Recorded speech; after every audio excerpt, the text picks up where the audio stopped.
Hello everyone, welcome to Shiksha Alliance. Today we are going to start our daily current affairs session of 5th November, in which we will cover important news from several newspapers, PIBs and various government sources. So let's begin our daily current affairs session. Our first topic is Mission Sagar 2. ये PIB का news है. As part of Mission Sagar 2, Indian naval ship Arawat had entered Port Sudan. तो mission Sagar 2 था, उसके अंतर्गत Indian naval ship अरावत जो है वो एंटर किया है पोर्ट सूडान पे. Mission Sagar 2 follow the first mission Sagar undertaken in May June 2020, where in India reach out to Maldives, Mauritius, Seychelles, Madagascar and Comoros and provided food aid and medicine.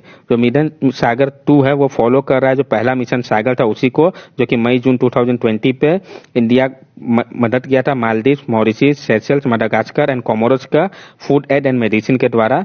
As part of mission Sagar 2, Indian naval ship Airavat will deliver food aid to Sudan, South Sudan, Djibouti, Eritrea.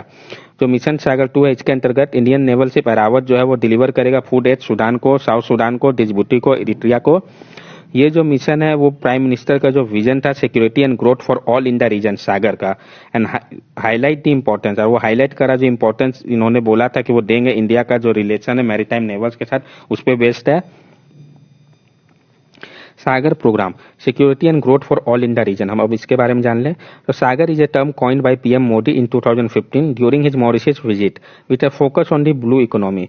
सागर एक term है जो कि coin किया गया था PM Modi के द्वारा 2015 में जब वो मॉरिशस विजिट किए थे, जिसका फोकस था ब्लू इकोनॉमी पे. It is a maritime initiative which gives priority to Indian Ocean region for ensuring peace, stability and prosperity of India in the Indian Ocean region. ये जो है वो मैरीटाइम इनिशिएटिव था जिसका प्रायोरिटी क्या था कि इंडियन ओशियन रीजन पे ये इंश्योर करे पीस, स्टेबिलिटी और प्रॉस्पेरिटी इंडिया का.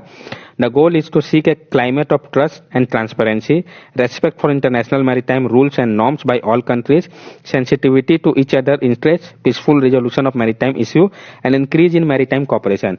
तो इसका सागर इनिशिएटिव का गोल क्या था कि ये बिल्ड करे क्लाइमेट ऑफ ट्रस्ट और ट्रांसपेरेंसी को, रेस्पेक्ट करे international maritime rules and norms सारे कंट्री एक दूसरे के, सेंसिटिव रहे एक दूसरे के इंटरेस्ट को लेके, पीसफुली रिजोल्व करे अगर कोई मैरीटाइम इश्यू है तो, और इंक्रीज करे मैरीटाइम कॉपरेशन को.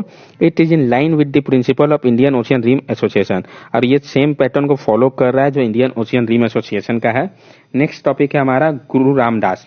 गुरु Ramdas was the fourth of the 10 guru of Sikhism. He live between 1534 to 1581.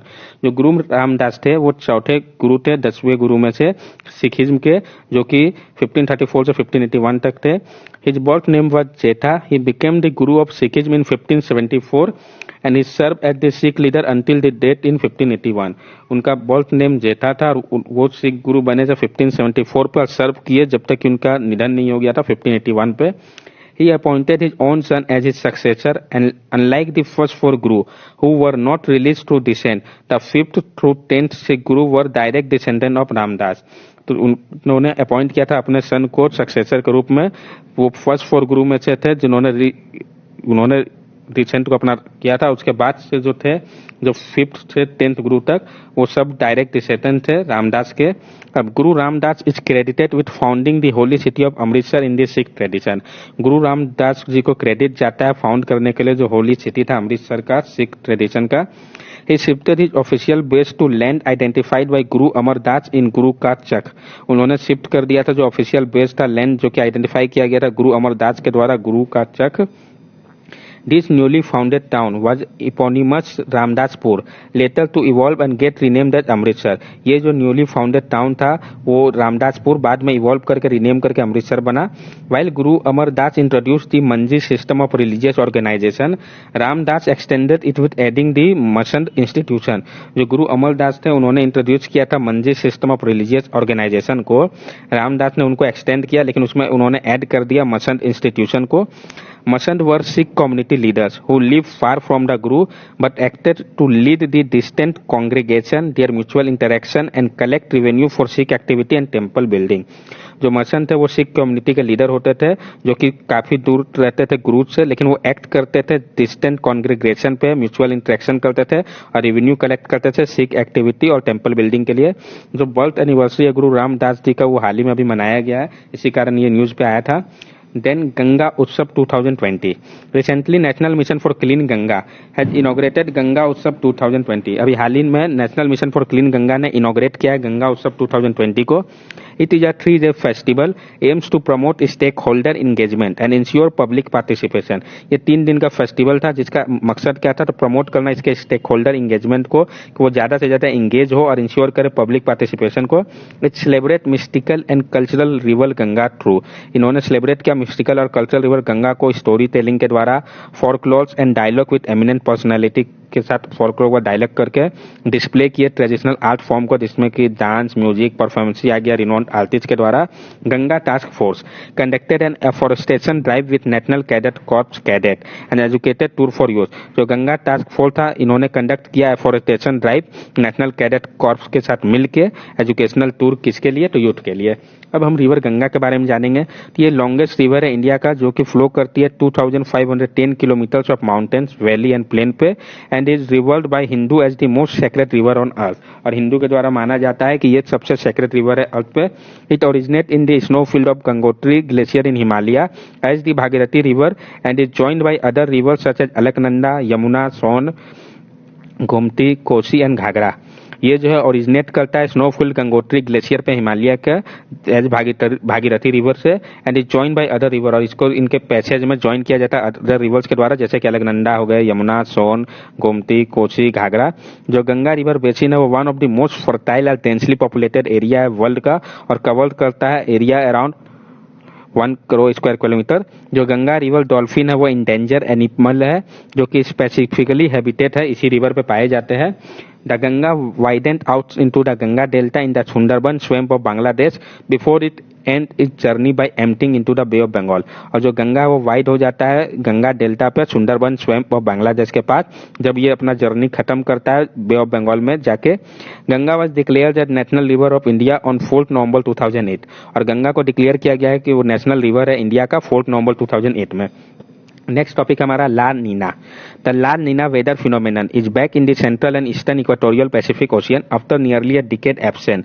The World Meteorological Organization said in it latest global seasonal update release on October 29, 2020. जो La Nina weather phenomenon है वो central and eastern equatorial Pacific Ocean का है जो कि nearly decade से absent है वो अभी देखा गया है. वर्ल्ड मेट्रोलॉजिकल ऑर्गेनाइजेशन ने अपने लेटेस्ट ग्लोबल सीजनल अपडेट में बताया है. इसका इम्प्लीकेशन क्या होगा, तो La Nina will result in sea surface temperature between 2 and 3 degree Celsius cooler than average. La Nina जो है वो रिजल्ट करेगा क्या कि जो सी सरफेस का टेम्परेचर उसको 2 से 3 डिग्री सेल्सियस कूल रखेगा एवरेज से. La Nina could last into 2021, affecting temperature, precipitation and storm pattern in many parts of the world. और La Nina जो है वो लास्ट करेगा 2021 तक. इससे क्या होगा, तो इसका इम्पैक्ट पड़ेगा टेम्परेचर पे, प्रेसिपिटेशन पे, स्टॉर्म पैटर्न पे, बहुत सारे पार्ट में वर्ल्ड का. व्हाट इज ला नीना? ला नीना है क्या? It means the large-scale cooling of ocean surface temperature in the central and eastern equatorial Pacific Ocean, together with change in the tropical atmospheric circulation, namely wind, pressure and rainfall. ये जो है large scale cooling हो जाता है ocean surface temperature का central और eastern equatorial Pacific ocean में. तो इसके साथ क्या होता है, तो चेंज आ जाता है ट्रॉपिकल एटमॉस्फेरिक सर्कुलेशन पे जिसमें विंड, प्रेशर और रेनफॉल आता है. It has opposite impact on weather and climate as El Nino, which is the warm phase of El Nino Southern Oscillation. और ये अपोजिट इम्पैक्ट डालता है वेदर और क्लाइमेट पे जैसा कि एल नीनो में होता है उसके, जो कि वार्म फेज होता है एल नीनो साउथर्न ऑसिलेशन का. Weather changes because of La Nina. जो वेदर में चेंजेस आएगा ला नीना के कारण. The Horn of Africa and Central Asia will see below average rainfall due to La Nina. जो Horn of Africa और Central Asia है उसमें below average rainfall होगा इसके कारण. East Africa is forecast to see drier than usual condition which together with the existing impact of desert locust invasion may add to regional food insecurity. जो east Africa है उसमें forecast किया जा रहा है कि अनयूजुअल कंडीशन से कम rainfall होगा और इसके कारण क्या होगा, जो एग्जिस्टिंग इम्पैक्ट पड़ता था डेजर्ट लोकस्ट इन्फेक्शन का वो और ज्यादा बढ़ेगा. तो इससे क्या होगा, रीजनल फूड इनसिक्योरिटी बन सकती है. It could also lead to increase rainfall in southern Africa. और ये क्या साउथर्न अफ्रीका पे इंक्रीज रेनफॉल करवा देगा. It could also affect south west Indian Ocean tropical cyclone season reducing the intensity. ये अफेक्ट करेगा south west Indian Ocean tropical cyclone को भी जिसके कारण इसका इंटेंसिटी कम हो जाएगा. South East Asia, some Pacific island and northern region of South America are expected to receive above average rainfall. और जो साउथ ईस्ट एशिया है, कुछ पैसिफिक आइलैंड है और नॉर्दर्न रीजन है साउथ अमेरिका का, वहां पे एक्सपेक्ट किया जा रहा है कि वो अबव एवरेज रेनफॉल होगा होगा। In India La Nina means the country will receive more rainfall than normal leading to flood. और इंडिया में ला लीना का मतलब ये है कि कंट्री को मोर रेनफॉल मिलेगा नॉर्मल से ज्यादा। इसके कारण क्या होगा, तो ज्यादा रेनफॉल होगा तो फ्लड आएंगे। ये आप देख सकते हैं ला लीना के कंडीशन को। नेक्स्ट, प्रधानमंत्री भारतीय जन औषधि परियोजना, ये पीआईबी का न्यूज है। Pharma product worth ₹358 crore sold through Jan Aushadhi store during the first 7 month of this physical up to October 31। जो फार्मा प्रोडक्ट है वो 358 करोड़ का वो सोल्ड हो गया जन औषधि स्टोर से ड्यूरिंग फर्स्ट 7 month में ही इस फिजिकल के। ये क्या है, सरपास कर जाएगा जो सेल हुआ था 600 करोड़ का इंटायर फिजिकल ईयर पे अगेंस्ट ₹419 करोड़ 2019-20। जो 419 करोड़ का हुआ था 2019-20 में, उसको सरपास कर जाने वाला इस बार टारगेट है।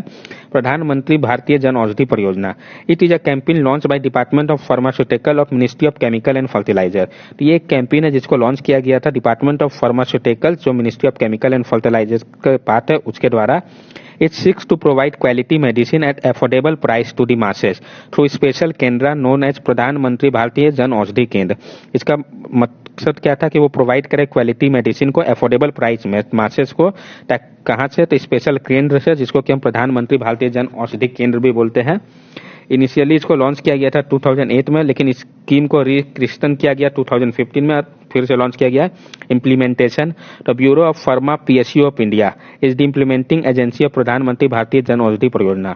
तो bureau of pharma public sector unit है इंडिया का, वो इम्प्लीमेंटिंग एजेंसी है इसका। Bureau of pharma public sector undertaking of India, उन्होंने स्टैब्लिश किया है department under department of pharmaceutical government of India के अंदर इसको स्टैब्लिश किया गया था, जिसको कि सपोर्ट है सेंट्रल पब्लिक सेक्टर अंडरटेकिंग का भी। ये now scheme on fortification of rice, ये पीआईबी का न्यूज है कि बताया जा रहा है कि स्कीम फोर्टिफाई करने के लिए राइस को 15 state have been identified for implementing centrally sponsor pilot scheme on fortification of rice and its distribution through public distribution system. 15 state को आइडेंटिफाई किया गया है कि वो इंप्लीमेंट करेंगे जो सेंट्रली स्पॉन्सर पायलट स्कीम है फोर्टिफिकेशन ऑफ राइस को, और इसको डिस्ट्रीब्यूट करेंगे पब्लिक डिस्ट्रीब्यूशन सिस्टम के अंतर्गत। The pilot scheme has been approved for a period of 3 years beginning 2019 to 20। ये जो पायलट स्कीम है इसको अप्रूव किया गया है 3 साल के पीरियड के लिए, 2019-20 का पीरियड से ये स्टार्ट होगा। व्हाट इज राइस फोर्टिफिकेशन, तो सबसे पहले हम जानेंगे राइस फोर्टिफिकेशन होता क्या है। Fortification is the practice of deliberately increasing the content of essential micronutrients, that is vitamin and minerals, including trace element in a food, so as to improve the nutritional quality of the food supply and provide a public health benefit with minimal risk to health। Fortification जो है वो एक practice है जिसमें कि हम deliberately increase कर देते हैं जो content है essential micronutrient का, जैसे कि विटामिन हो गया, मिनरल हो गया, माइन्यूट एलिमेंट हो गया फूड पे। इससे क्या होता है, उसका न्यूट्रिशनल क्वालिटी जो है फूड सप्लाई का इंप्रूव हो जाता है और प्रोवाइड करता है पब्लिक हेल्थ बेनिफिट को, जिसमें कम से कम रिस्क होता है हेल्थ का। नीड फॉर राइस फोर्टिफिकेशन, जरूरत क्यों पड़ा राइस फोर्टिफिकेशन का। राइस जो है वो वर्ल्ड का मोस्ट इंपॉर्टेंट स्टेबल फूड है और एस्टिमेटेड 2 बिलियन पीपल जो है वो राइस कंज्यूम करते हैं हर एक दिन, following the main stay of dice. ये मेन स्टे है डाइस का across large part of Asia और अफ्रीका पे ये ज्यादातर कंज्यूम किया जाता है। Regular milled rice is low in micronutrients and serve primarily as a source of carbohydrate only.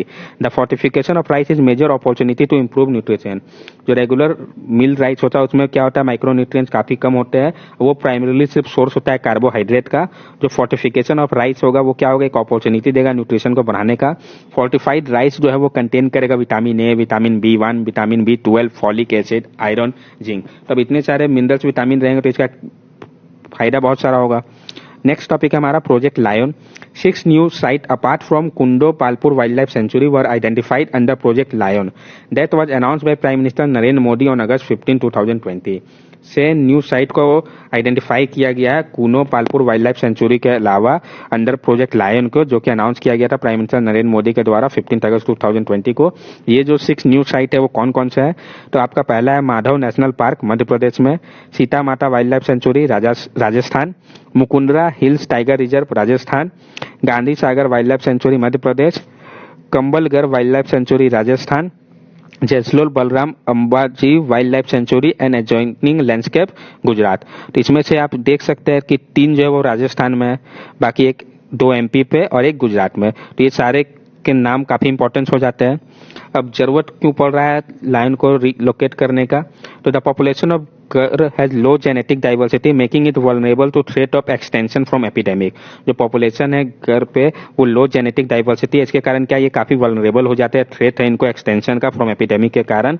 Lion जो है वो पाए जाते हैं गुजरात में across an area of 30,000 square kilometre के, जिसको कि हम एशियाटिक लायन लैंडस्केप भी बोलते हैं.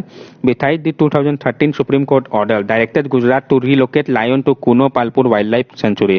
और 2013 का जो सुप्रीम कोर्ट का ऑर्डर था जिसमें कि डायरेक्ट किया गया था गुजरात को रीलोकेट करे लायन को Kuno Palpur wild life sanctuary पे. अबाउट एशियाटिक लायन, तो हम एशियाटिक लायन के बारे में जान लें तो ये इंडेंजर कैटेगरी में आता है IUCN के रेड लिस्ट में. इसका पॉपुलेशन जो है वो रेस्ट्रिक्टेड है. स्टेट ऑफ गुजरात में इंडिया के गर नेशनल पार्क में एशियाटिक लायन पाए जाते हैं. नेक्स्ट टॉपिक है हमारा मालाकम. मालाकम क्या है? Mallakhamb is one of the few ancient game that is play against gravity. Mallakhamb जो है वो one of the few ancient game में से जो कि प्ले किया जाता है ग्रेविटी के अगेंस्ट. जो ओरिजिन था इस एंशियंट इंडियन स्पोर्ट का हम उसको ट्रेस कर सकते हैं earlier part of 12th century में. A mention of wrestler exercising on wooden pole is found in the Mana Solas written by Chalukya in 1153 AD. और जो मेंशन है रेसलर के बारे में कि वो एक्सरसाइज कर रहे हैं वुडन पोल पे, वो हम देख सकते हैं माना सोलास जो कि लिखा गया था चालुक्य के द्वारा 1153 AD पे. It was revived late in 19th century by Balram Bhatt Dada Deodhar, physical instructor to Bajirao Peshwa two. और इसको रिवाइव किया गया बाद में 19th सेंचुरी पे बलराम भट्ट दादा दियोधर के द्वारा जो कि फिजिकल इंस्ट्रक्टर थे बाजीराव पेशवा टू के.